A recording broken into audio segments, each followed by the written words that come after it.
What happens when you combine Wolverine's berserker rage with Baron Strucker's technological madness?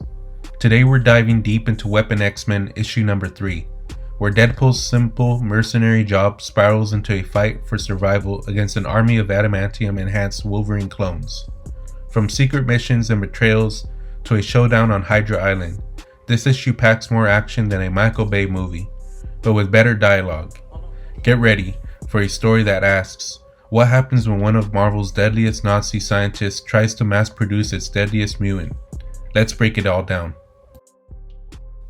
Deadpool's got a simple job lined up. Capture Logan for some mysterious employer, collect his paycheck, and move on to the next gig. Easy money, but fate had other plans. Before Wade could even make his move, Cable swooped in with an urgent rescue mission. Not just any mission.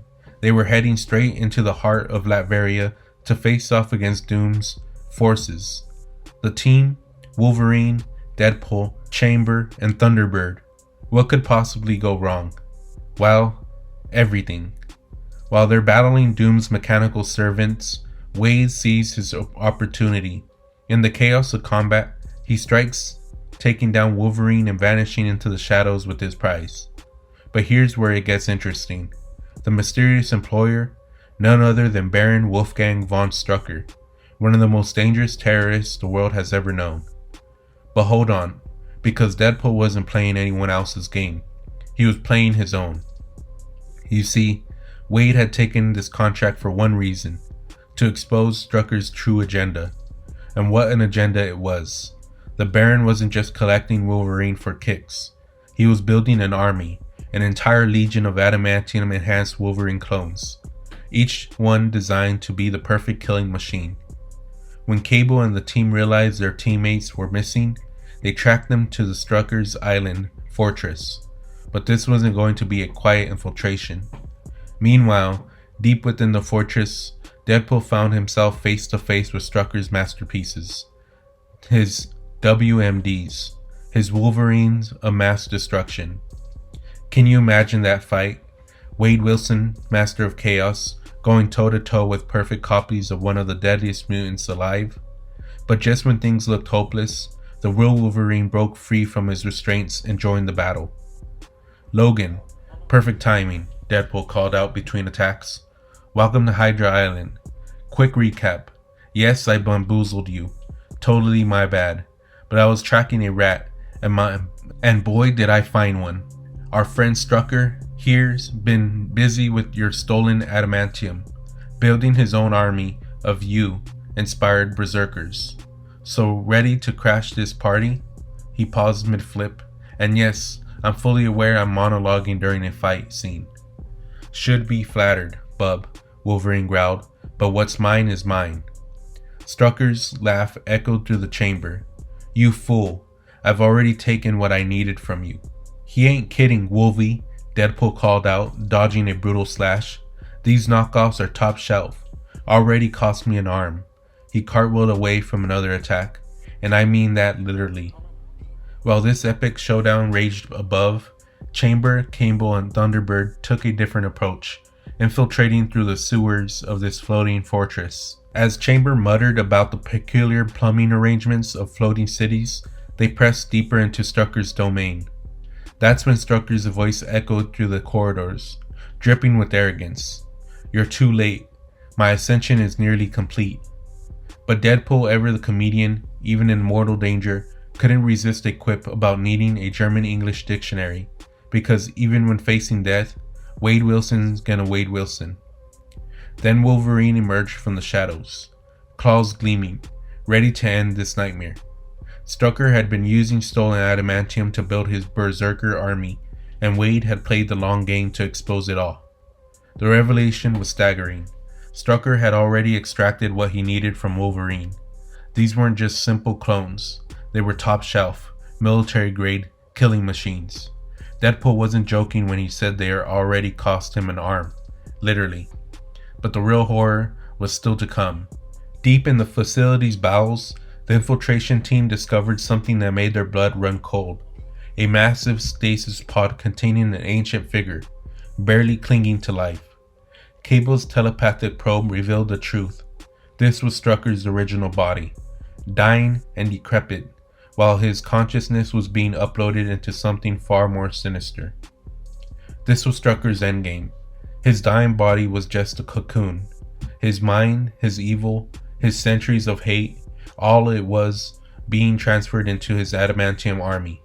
Each clone didn't just possess Wolverine's berserker rage, they shared Strucker's unified consciousness, his violent ambition to wage war and dominate the world. The mechanical Wolverine spoke with one voice, crimson eyes glowing with malevolent intelligence. We share your violent ambition to wage war, to conquer, to dominate. Strucker himself had become something more than human, enhanced with mechanical augmentations and wielding his signature Satan claws, now reforged in pure adamantium. When he proclaimed himself a leader made but a warrior born, you knew this wasn't going to end quietly. The deadly weapons gleamed as he struck. More old tricks, Wolverine deflected the attack. You're a man at a time, Strucker. Your ignorance matches your comrades, Strucker says. The odds seemed impossible. 2 against an adamantium army. Even Deadpool had to admit the math looked bad. But then reinforcements arrived. Cable, Chamber, and Thunderbird burst into the fray, and suddenly it wasn't just a rescue mission anymore. Weapon X-Men, in full, Cable declared, and for the first time, that name rang out like a battle cry. The fight that followed was legendary. Thunderbird charged in without waiting for a strategy. He was still in a bad mood and ready to take it out on some robots. Chamber and Cable fought back to back against a relentless onslaught of perfect killing machines. These weren't just mindless drones. They were sophisticated, coordinated, and absolutely lethal.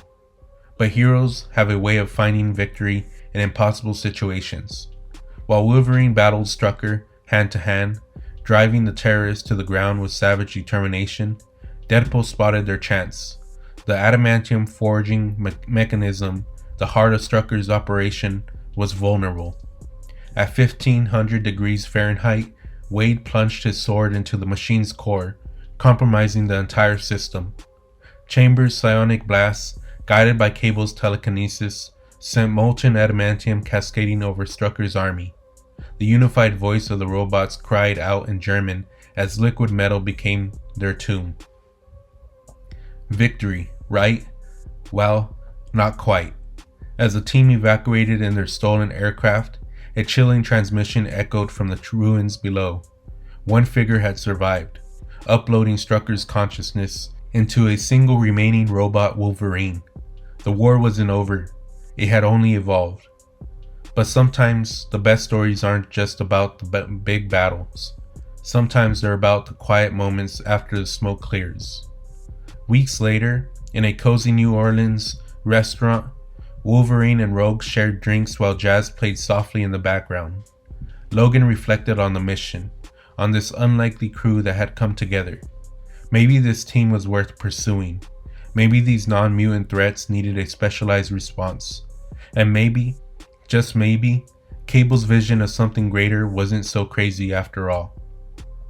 When Rogue asked what they'd call this new outfit, Logan grimaced at the name that stuck.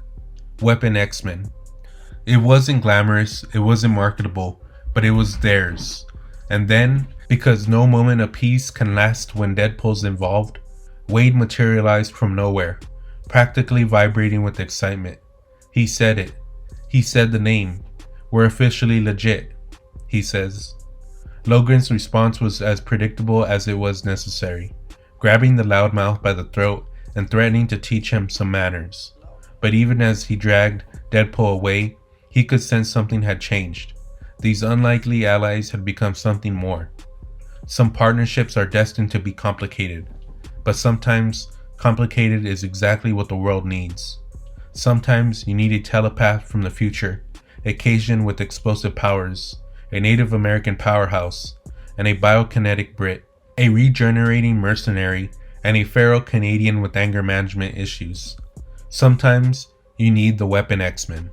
And this was just the beginning of their story, because when Baron Strucker's consciousness survived in a single adamantium war machine, when Weapon XL began plotting in the shadows, The world was going to need heroes who understood that sometimes the only way to fight monsters is to embrace the weapon within yourself. The question isn't whether they'll face weapon exile again. The question is, will they be ready when that day comes? Because in the world of mutants and terrorists, of time travelers and mercenaries, one thing is certain: the fight never truly ends.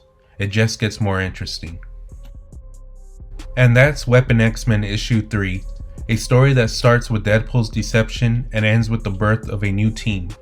From Strucker's attempt to create the ultimate weapon by cloning Wolverine's abilities, to Thunderbird's explosive return and Chamber's crucial role, this issue delivers on multiple levels.